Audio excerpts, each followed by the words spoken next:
भारत का राष्ट्रीय गीत वंदे मातरम, ये वो गीत है जो आज़ादी की लड़ाई का नारा था। लेकिन पिछले हफ्ते यही गीत संसद में एक जबरदस्त राजनीतिक बहस का मुद्दा बन गया।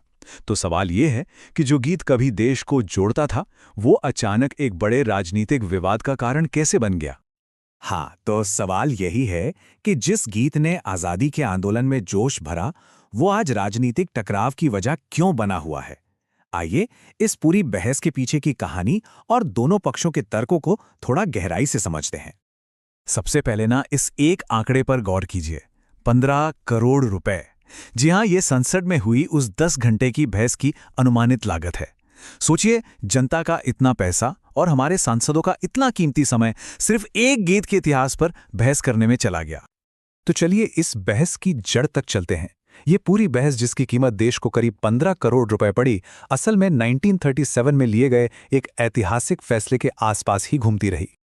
जी, संसद के दोनों सदनों में घंटों तक बस इसी एक बात पर बहस हुई कि भारतीय राष्ट्रीय कांग्रेस ने 1937 में वंदे मातरम के कुछ छंदों को हटाने, यानी मतलब उसे छोटा करने का फैसला आखिर क्यों लिया था। और इसी एक पुराने फैसले ने आज की राजनीति में एक तरह से भूचाल ला दिया। अब देखते हैं कि बहस का एक पक्ष क्या कह रहा था। सत्तारूढ़ दल ने विपक्ष पर एक बहुत बड़ा और गंभीर आरोप लगाया, और वो आरोप था ऐतिहासिक तुष्टीकरण का। सत्तारूढ़ दल का ये तर्क था कि 1937 में कांग्रेस ने मुस्लिम लीग के दबाव में आकर वंदे मातरम को छोटा कर दिया था।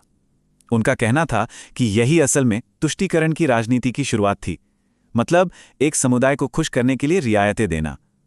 और इसी ने उनके मुताबिक आगे चलकर देश के विभाजन के बीज बो दिए। सत्तारूढ़ दल ने खासतौर पर जवाहरलाल नेहरू पर निशाना साधा।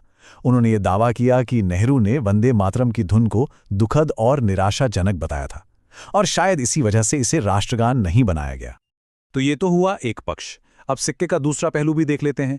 विपक्ष ने इन सारे आरोपों का जोरदार खंडन किया और अपने फैसले को सबको साथ लेकर चलने की एक कोशिश के तौर पर पेश किया। तो यहां हम देख सकते हैं कि कैसे एक ही ऐतिहासिक घटना की दो बिल्कुल अलग अलग व्याख्याएं की जा रही हैं। एक तरफ इसे राष्ट्र को तोड़ने वाला तुष्टीकरण कहा जा रहा है, तो दूसरी तरफ इसे राष्ट्र को जोड़ने वाली समावेशिता की मिसाल बताया जा रहा है।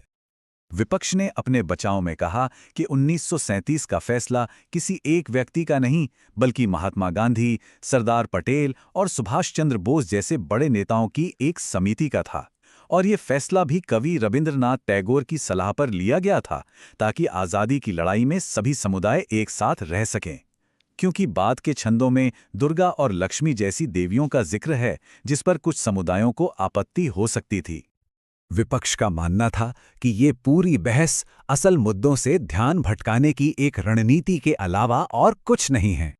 विपक्ष के मुताबिक जब संसद में इतिहास पर इतनी जोरदार बहस चल रही थी, उस वक्त देश के कई बहुत जरूरी और ज्वलंत मुद्दे दरकिनार किए जा रहे थे। उनका आरोप था कि जब राजधानी दिल्ली को गैस चेंबर कहा जा रहा था, तब संसद में प्रदूषण पर कोई ठोस चर्चा नहीं हो रही थी। जब देश महंगाई और आर्थिक चुनौतियों से जूझ रहा था, तब उन मुद्दों को प्राथमिकता नहीं दी जा रही थी। जब आम आदमी हवाई अड्डों पर घंटों परेशान हो रहा था, उस वक्त उनकी मुश्किलों पर कोई बहस नहीं हो रही थी। और सबसे बढ़कर जब देश के करोड़ों युवा बेरोजगारी से जूझ रहे थे, तब उनके भविष्य पर कोई चर्चा नहीं हो रही थी। तो इन सब बातों से एक बहुत बड़ा सवाल खड़ा होता है, क्या इस पूरी बहस का मकसद राष्ट्र प्रेम से ज्यादा राजनीति था? क्या यह बहस सच में इतिहास के सम्मान के लिए थी, या फिर वर्तमान की राजनीति को साधने के लिए? विपक्ष ने तो सीधे सीधे आरोप लगाया कि इस बहस की टाइमिंग पश्चिम बंगाल जैसे राज्यों में होने वाले चुनावों को ध्यान में रखकर तय की गई थी, ताकि सांस्कृतिक ध्रुवीकरण किया जा सके। उनका यह भी मानना था कि इसका एक मकसद नेहरू जैसे ऐतिहासिक नेताओं की विरासत को नुकसान पहुंचाना भी था। बाकी पार्टियों ने भी इस पर अपनी अपनी राय दी। AIMIM ने कहा कि मुसलमानों को इसे गाने के लिए मजबूर नहीं करना चाहिए, क्योंकि इस्लाम में सिर्फ अल्लाह की इबादत की जाती है। तृणमूल कांग्रेस ने इसे चुनावी फायदे के लिए बंगाली प्रतीकों का अपमान बताया, और समाजवादी पार्टी ने चेतावनी दी कि वंदे मातरम जैसे राष्ट्रीय प्रतीकों को राजनीतिक हथियार नहीं बनाना चाहिए। वंदे मातरम इस देश की आत्मा है, इसमें कोई शक नहीं, लेकिन सवाल ये उठता है कि जब 15 करोड़ रुपए खर्च करके इतिहास पर चर्चा हो रही थी, तब क्या उस वर्तमान को नजरअंदाज नहीं किया जा रहा था, जिसे वंदे मातरम के असल मायने यानी सेवा और सुरक्षा की आज सबसे ज्यादा जरूरत है?